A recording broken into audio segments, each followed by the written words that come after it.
In a world where paths could cross in the most unexpected moments, two souls found each other when they least anticipated it. Their meeting wasn't just a coincidence, it was destiny at work, weaving their stories together like threads of a beautiful tapestry.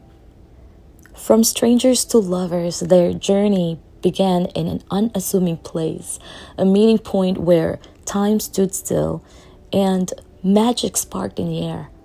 Each glance exchanged, each smile shared, began to write a love story unlike any other, a tale of pure and true affection. As they navigated the twists and turns of life, their hearts beat as one, echoing a harmony that only they could understand. Together, they built a life filled with laughter, adventure, and unwavering support, creating cherished memories that shaped their bond. Today, we celebrate not just the love they have for one another, but the incredible community surrounding them. Friends and family who have witnessed their journey would like to extend their heartfelt wishes for a lifetime of happiness. Hi, Tita! Finally! The day has come. You're getting married! You've always been the one who's spoiling us, but now you'll have someone who will spoil you and keep you secured forever.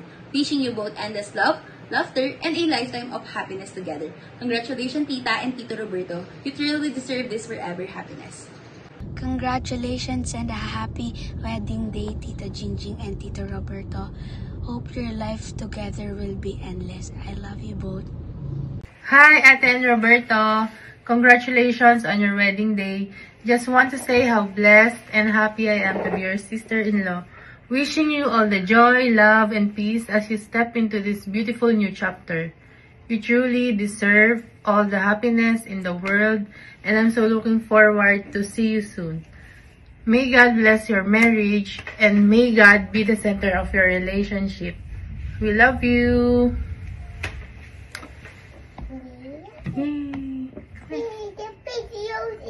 Hi Ate, hi Roberto. Honestly, I never thought that see this day, my eldest sister, getting married. For us, you've always been the strong, tough, and sometimes even the scary eldest sister dahil lagi ka nagdadabog. But Ate, despite that toughness, we've always admired you because you lead with both strength and love. And that's why I salute you, Roberto. It's take real courage to love and marry someone as strong as my sister. But Ate, promise me this. Use the same strength, not just to win arguments, but to protect and nurture your marriage. And the Bible says in Ecclesiastes 4:9, two are better than one. From today onwards, Ate, you don't have to fight your battles alone.